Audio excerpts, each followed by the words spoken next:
ले हम सारी दुनिया, बीच हमें आज बोने दो, रोज उसे थोड़ा बढ़ने दो, छू लेंगे आकाश हम, मन के विचार हकीकत बने, सिद्धि फल से आनंद देंगे, कोशिश कर बढ़े, सोच बुलंद करे।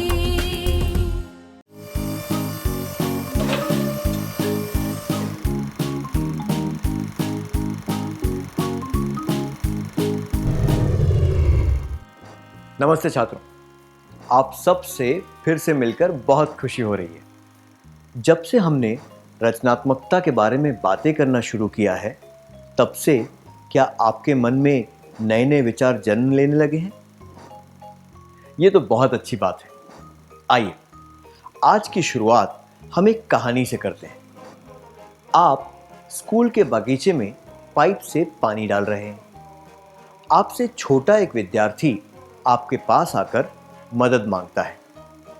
3 फीट गहरे और सकरे गड्ढे में उसकी टेनिस गेंद गिर गई है, जिसे वो निकालना चाहता है।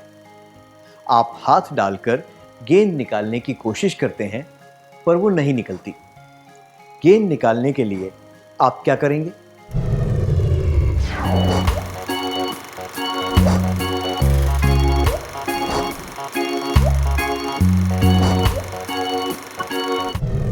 बहुत बढ़िया, धन्यवाद। आप उस गड्ढे को पानी से भर सकते हैं।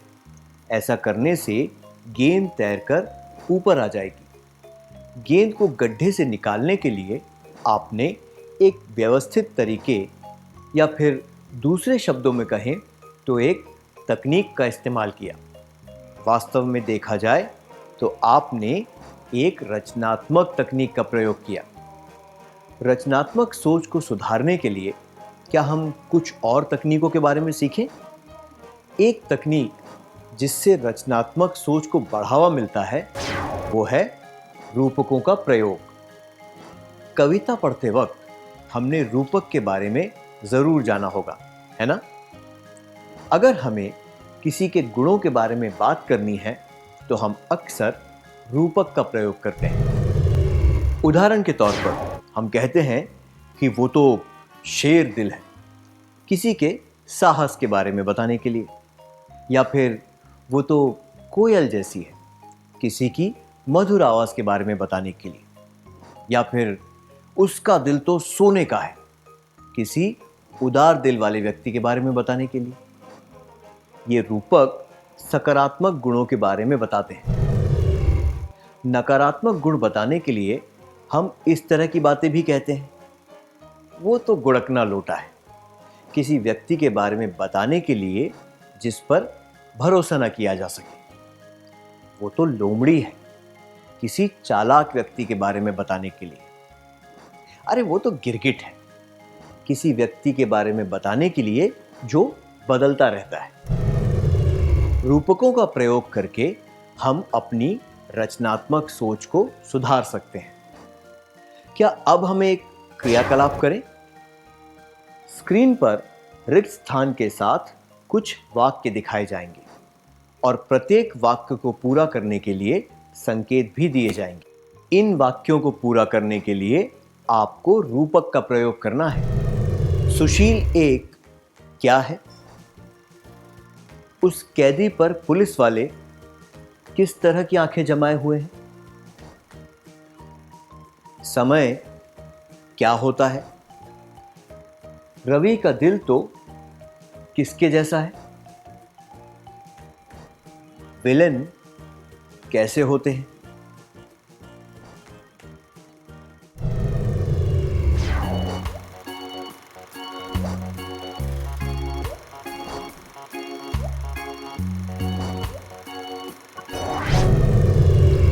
सही जवाब दिए आपने, धन्यवाद।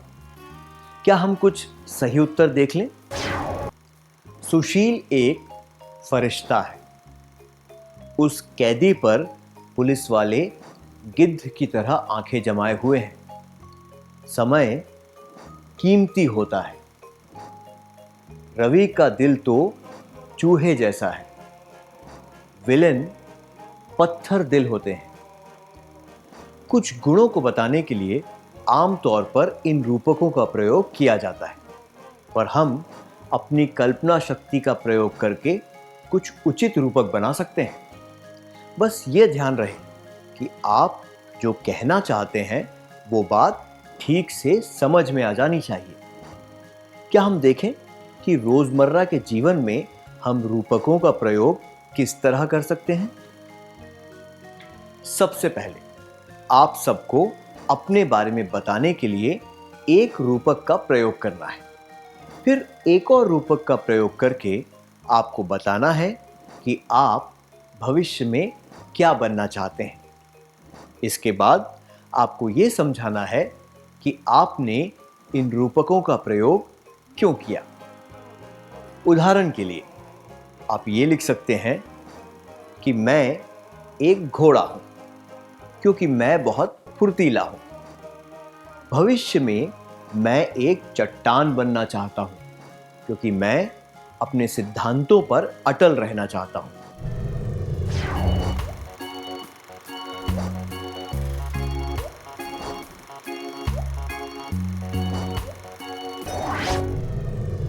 बहुत अच्छा प्रयास था। अब मैं चाहता हूं कि आप इन रूपकों के बारे में अपने पास बैठे छात्र को बताएं।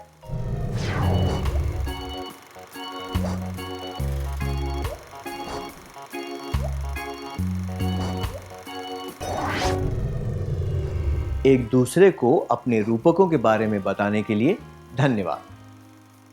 हमने रूपकों द्वारा अपने वर्तमान और भविष्य के बारे में बताया। ऐसा हो सकता है कि कुछ समय बाद हम अलग तरह के रूपकों के बारे में बात करें। हम अपने विचार व्यक्त करने के लिए चित्रों का प्रयोग भी कर सकते हैं और इन चित्रों की मदद से ये देख सकते हैं कि हमने कितनी प्रगति की है और हम किस ओर बढ़ रहे हैं। इससे ये भी सुनिश्चित होगा कि हम सच्चाई से अपने लक्ष्य को प्राप्त करने के लिए डटे रहेंगे।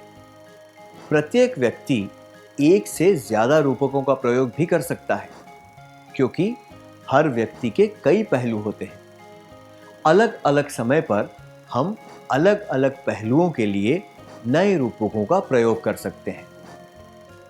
उदाहरण के लिए मैंने अभी अभी वॉलीबॉल सीखना शुरू किया है। मैं इस रूपक के बारे में सोच सकता हूं कि बॉल से एक बीज फूट रहा है। जैसे जैसे मेरी योग्यताएं सुधरेंगी, मैं ये सोच सकता हूं कि वो बीज अब एक छोटा पौधा बन गया है। मेरी योग्यता के अनुसार, जैसे कि राज्य या राष्ट्रीय स्तर पर खेलना, मैं इसे एक बड़े पौधे या पेड़ के रूप में बता सकता हूं। वॉलीबॉल खेलने के साथ साथ मैं संगीत भी सीख रहा हूं। संगीत में दक्षता दर्शाने के लिए मैं ऐसे चिन्ह का प्रयोग कर सकता हूं। जैसे जैसे मेरे संगीत में सुधार आएगा, मैं इन चिन्हों की संख्या बढ़ा सकता हूं, जिससे ये पता चले कि मैंने कितना विकास किया है। मेरी योग्यताओं में जो सुधार आया, उसके आधार पर मैं दोनों योग्यताओं से संबंधित चिन्हों को बदल भी सकता हूं। क्या अब हम एक क्रियाकलाप करें? 5-5 छात्रों के समूह बनाकर बैठे। प्रत्येक छात्र को बाकी के 4 छात्रों की विशेषताएं बताते हुए कागज के टुकड़े पर एक रूपक लिखना या फिर एक चित्र द्वारा बनाना है। आपको मुस्कुराते हुए यह रूपक उस व्यक्ति को देना है।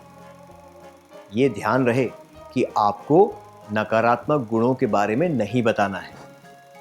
मैं दोहराता हूं कि आपको किसी की भावनाओं को ठेस नहीं पहुंचाना है और ना ही किसी का मजाक उड़ाना है।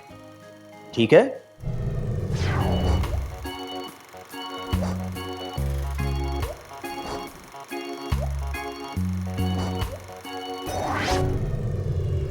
बहुत ही कल्पनात्मक जवाब थे।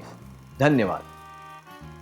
मुझे यकीन है कि आपको अपने दोस्तों के लिए सकारात्मक रूपक बताकर अच्छा लगा होगा। जब आपके दोस्तों ने आपके सकारात्मक गुणों के बारे में रूपक बताए तो आपको भी गर्व महसूस हुआ होगा। जब रूपकों का प्रयोग होता है तब कविता जन्म लेती है। क्या आपको पता है कि जब आप नए और अलग अलग रूपक ढूंढते हैं तब आपकी भाषा में सुधार आता है और आप एक कवि की तरह सोचने लग जाते हैं।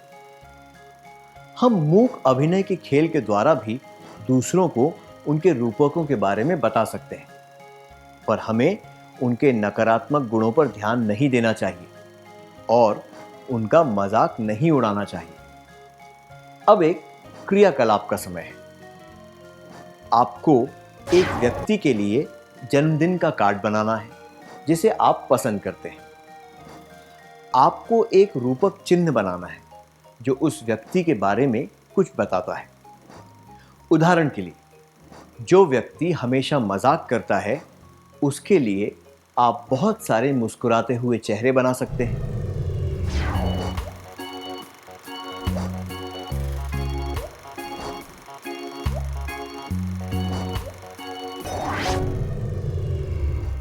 बहुत रचनात्मक था। आपने ये कार्ड जिस व्यक्ति के लिए बनाया है उसके जन्मदिन पर उसे ये कार्ड ज़रूर दें। इससे उस व्यक्ति को बहुत खुशी मिलेगी। अब तक आपने रूपक का प्रयोग करके किसी के सकारात्मक गुणों के बारे में बताया। आपने चित्र, कार्ड इत्यादि बनाकर किसी व्यक्ति की सराहना की जिससे आपको भी खुशी मिली। ऐसा करने से बहुत से उद्देश्य पूरे हुए।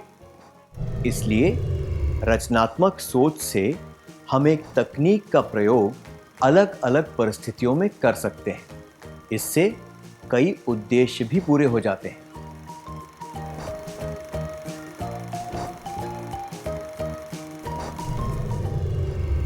अगली तकनीक है कहानी बनाना। हमने बचपन से ही कहानियां सुनी हैं। कभी कभी हम ये भी सोचते हैं कि लेखक अपनी कल्पना शक्ति से कहानियां कैसे लिख लेते हैं। अब आप सबको एक कहानी बनानी है।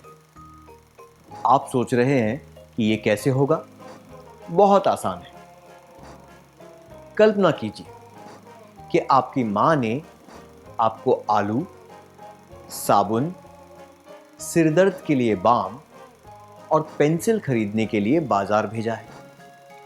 इन सब चीज़ों के नाम याद रखने के लिए इनके बारे में एक कहानी बनाई जा सकती है। ऐसा करने से आपको ये सारे सामान आसानी से याद हो जाएंगे। उदाहरण के लिए एक कहानी ऐसी हो सकती है। पेंसिल से चित्र बनाते समय मैंने तले हुए आलू खाए और मेरे सिर में दर्द हो गया। जब मैंने साबुन से अपना मुंह धोकर बाम लगाया तो सिर दर्द गायब हो गया। मैं दोहराता हूं। पेंसिल से चित्र बनाते समय मैंने तले हुए आलू खाए और मेरे सिर में दर्द हो गया।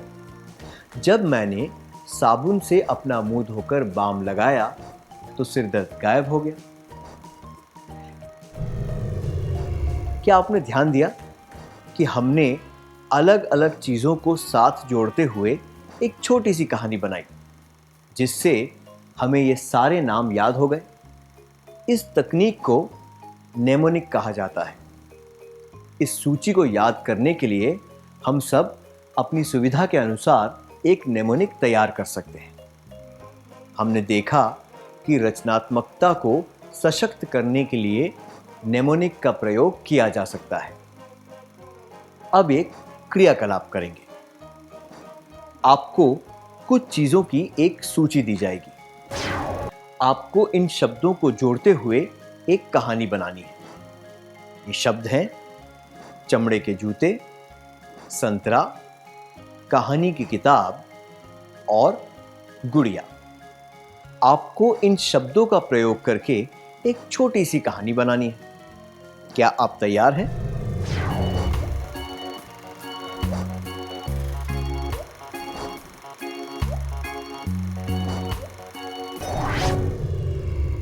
ये बहुत ही मजेदार था। मैं चमड़े के जूते पहनकर संतरे खरीदने गया, पर उसकी जगह मैं कहानी की किताब पढ़ती हुई एक गुड़िया खरीद लाया। इस तकनीक के प्रयोग से आप तारीख भी याद रख सकते हैं। ये ज़रूरी नहीं है कि आप एक कहानी ही बनाएं। आप 2 पंक्तियां भी लिख सकते हैं। उदाहरण के लिए, वो था सन 1492 जब कोलंबस निकल पड़ा महासागर में। इससे हमें याद रहेगा कि अमेरिका की खोज 1492 में हुई थी। इसी तरह हम लोगों के चेहरे याद रखने के लिए उनको किसी जाने माने व्यक्ति के साथ जोड़ सकते हैं, पर यह बेहतर होगा कि हम सकारात्मक पहलुओं पर ध्यान दें और उन्हें किसी अनुचित गुण या लक्षण से ना जोड़ें। उदाहरण के लिए, मैं अपनी एक दोस्त की दोस्त से मिला। उसका चेहरा और उसके बाल देखकर मुझे इंदिरा गांधी याद आई। उसे याद रखने के लिए मैंने मन में ये सोचा, ऐसा लग रहा है कि मैं पुस्तकालय में इंदिरा गांधी जी से मिला था। आज तक भी ये बात सोचकर मैं उसे आसानी से याद रख पाता हूँ। किसी का नाम, चेहरा या फ़ोन नंबर याद रखने के लिए क्या आप भी कोई ऐसी कहानी बना सकते हैं या कोई ऐसा संबंध स्थापित कर सकते हैं? पर याद रहे, आपको कोई भी नकारात्मक या अनुचित बात के बारे में नहीं सोचना है।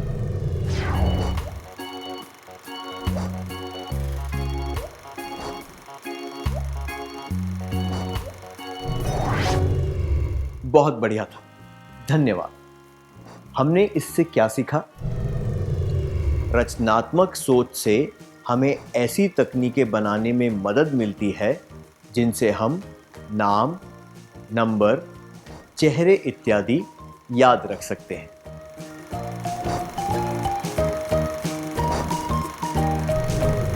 क्या हम एक और तकनीक सीखें?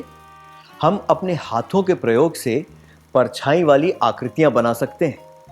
उदाहरण के लिए, अपने दोनों हाथों को इस तरह पास लाएं, फिर उंगलियों को नीचे करके इस तरह हिलाएं। अब अंगूठे को आगे और पीछे करके कान बनाएं और फिर इन दोनों उंगलियों को इस तरह मोड़ लें। क्या ये ऐसा लग रहा है जैसे कुत्ता अपनी जीभ हिला रहा हो? क्या आपने अपने हाथों की मदद से इस तरह की आकृतियां बनाई हैं? आप कोशिश क्यों नहीं करते?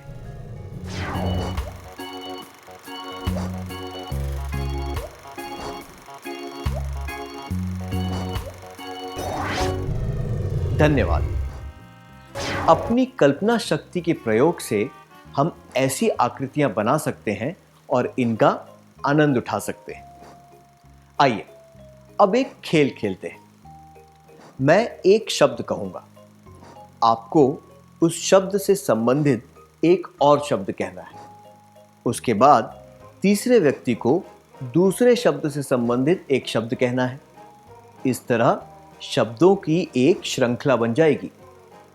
अगर कोई व्यक्ति 20 सेकंड तक कोई शब्द नहीं बता पाए तो वो श्रृंखला टूट जाएगी। उदाहरण के लिए, अगर मैं कहूं मूर्ति और दूसरा व्यक्ति कहे मूर्तिकार, तीसरा व्यक्ति कहे तराशना, चौथा व्यक्ति कहे लोहा और पांचवा कहे पाइप, छठा कहे पानी, सातवां कहे मछली, फिर आठवां व्यक्ति कोई शब्द ना बता पाए तो खेल खत्म हो जाएगा। नया खेल तब शुरू होगा जब अगला व्यक्ति एक नया शब्द कहेगा। आशा है कि आपको यह समझ आ गया होगा। क्या हम शुरू करें?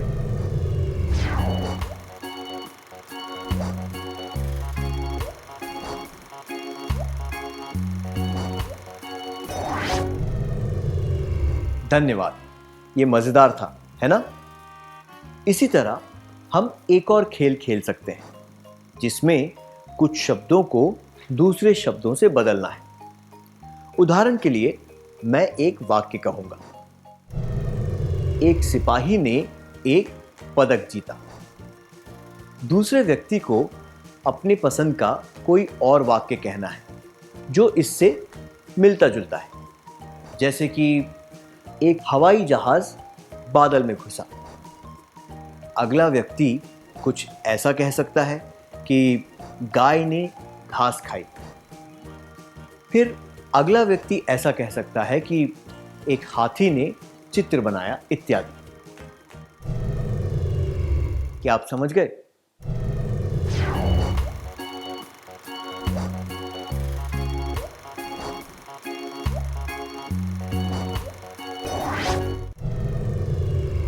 बहुत अच्छी तरह खेला आप सबने। हमने इससे क्या सीखा? रचनात्मक सोच से हमारा उबाऊपन दूर हो जाता है। अब तक हमने जो रचनात्मक तकनीकें सीखी हैं वे हैं रूपक बनाना, नेमोनिक्स, परछाई वाला खेल, शब्द श्रृंखला। अगले सत्र में हम कुछ और तकनीकें सीखेंगे। क्या अब हम सत्र का सार संक्षेप कर लें?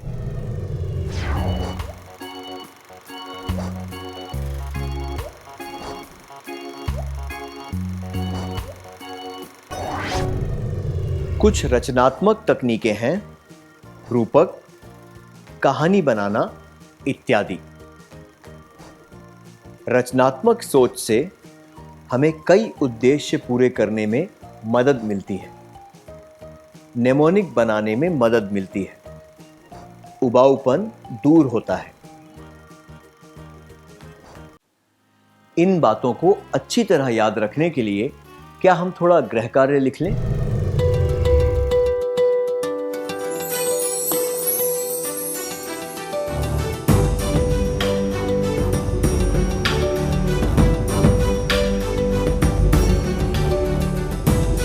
प्रश्न 1, ऐसा रेखा चित्र बनाएं जो आपके अनोखे गुणों के बारे में अच्छी तरह बताता हो। प्रश्न 2, एक नई भाषा का आविष्कार करें और उस भाषा में कम से कम 5 वाक्यों का प्रयोग करके एक अनुच्छेद या कहानी लिखें।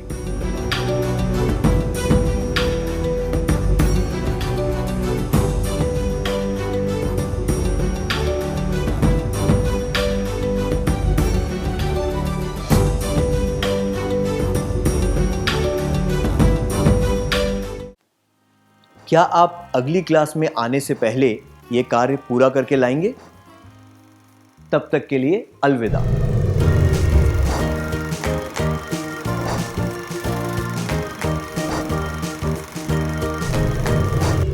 नमस्ते छात्रों, आपका स्वागत है। मुझे यकीन है कि आपको जो गृह कार्य दिया गया था उसके लिए आपने बहुत ही अच्छे और आनंददायक जवाब लिखे होंगे। क्या हम आपके जवाब देखें?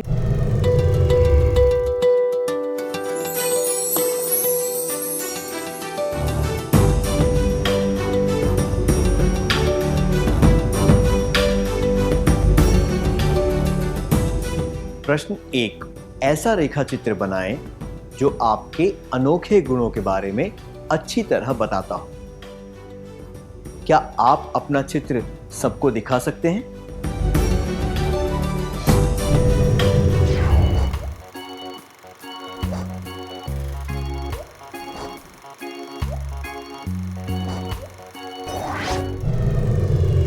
प्रश्न 2, एक नई भाषा का आविष्कार करें और उस भाषा में कम से कम 5 वाक्यों का प्रयोग करके एक अनुच्छेद या कहानी लिखें। क्या आप सबको अपनी नई भाषा में लिखे गए वाक्य बताएंगे?